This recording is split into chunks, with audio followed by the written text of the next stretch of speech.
আমার আজকে খুব ভালো লাগতেছে যে আমি জিপিএ 5 পেয়েছি এবং আমার মা বাবা অনেক খুশি হয়েছে। আমি যে জিপিএ 5 পেয়েছি আমার মা বাবার পাশাপাশি আমার স্কুলের প্রধান শিক্ষক এবং অন্যান্য শিক্ষকবৃন্দ অনেক সাহায্য করছে। তাদের সাহায্য ছাড়া হয়তো আমি এই পর্যন্ত আসতে পারতাম না। আমি জিপিএ 5 পেয়েছি দেখে শিবচর থানা মাননীয় চিফ হুইপ মোহাম্মদ লিটন চৌধুরী সে আমার রেজাল্ট শুনে অনেক খুশি এবং সে ভাইস চেয়ারম্যানকে আমাদের বাসায় পাঠিয়েছে। আমি অনেক খুশি, আমার মা বাবা অনেক খুশি হয়েছে যে তারা আমাদের নিজের বাসায় এসেছে। বিশ্ববিদ্যালয়ের স্টুডেন্ট ওর এই নিউজটা একাত্তর টেলিভিশনে প্রকাশিত হয়। এই নিউজ আমাদের মাননীয় চিফ হুইপ মহোদয় জনাব নূরে আলম চৌধুরী এমপি, তিনি নিউজটা দেখার পরে আমাকে ফোন করেন এবং ওর খোঁজ খবর নেওয়ার জন্য বলেন। উনি আসলে বরাবরই একটু শিক্ষা অনুরাগী, প্রতি বছরই উনি অদম্য মেধাবীদের পাশে থাকেন। এবছরও তিনি তারই ধারাবাহিকতায় বলেছেন যে ও যদি ভালো জায়গায় ভর্তি হতে চায় বা ওর লেখাপড়া চালিয়ে যাওয়ার জন্য সে সবসময় তার পাশে থাকবেন বলে আশ্বাস দিয়েছেন। এছাড়া ওর বাড়িতে এসে খোঁজ খবর নেওয়ার জন্য বলেছেন যে আসলে ওদের কি সমস্যা, কি করলে ভালো হয়। এর জন্য আমি আজকে এসেছি, ওর বাবা মার সাথে কথা বলেছি, ওর সাথে কথা বলেছি। আমি এটা আবার মাননীয় টিপি মহোদয়কে বলবো, এরপরে হয়তো দেখা যাবে একে সাহায্য সহযোগিতার হাত সে অবশ্যই বাড়িয়ে দেবে এবং ওর লেখাপড়া চালিয়ে যাওয়ার জন্য সে তার পাশে থাকবে ইনশাল্লাহ। জি ধন্যবাদ। আমরা জেনেছি যে সামিয়া নামের একটি মেয়ে যে এবার এসএসসি পাশ করেছে পাঁচচর বালিকা উচ্চ বিদ্যালয় থেকে, যার পিতার নাম হচ্ছে জনাব আব্দুল লতিফ ভুইয়া।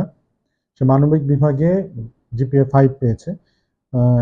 সে একজন দরিদ্র ভ্যান চালকের এক কন্যা এবং তার পরিবারে দারিদ্রতার কারণে তিনি অত্যন্ত কষ্ট করে, অত্যন্ত শ্রম দিয়ে তিনি পড়ালেখা করেছেন এবং তিনি আশঙ্কা করছেন যে আসলে তিনি কলেজে পড়তে পারবেন কিনা।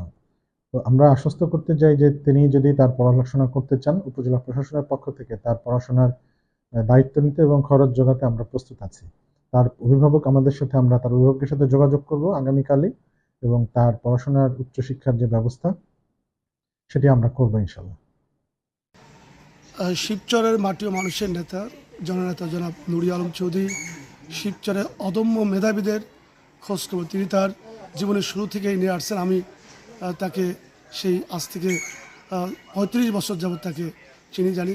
তিনি শিবচরকে আধুনিক শিবচর করার লক্ষ্যে শিক্ষা এবং স্বাস্থ্যনগরী করার চেষ্টা করছেন এবং সেই লক্ষ্যে তিনি কিন্তু সারা শিবচরে যারা অদম্য মেধাবী, যে সকল এদেশের তৃণমূল পর্যায়ে যাদের লেখনের মাধ্যমে এই অদম্য মেধাবীরা ঝরে পড়ে যেত, কিন্তু তাদের যে লেখনের মাধ্যমে যে সাংবাদিকদের প্রচেষ্টা বেরিয়ে আসছে, তাদের কিন্তু সার্বক্ষণিক খোঁজখবর নিচ্ছেন এবং সকল এই মেধাবী শিক্ষার্থীদের লেখাপড়া উচ্চশিক্ষার ক্ষেত্রে লেখাপড়া যাতে চালিয়ে যেতে পারে তাদের সকল দায়িত্ব কিন্তু মাননীয় চিফ হুইপ নিয়েছেন।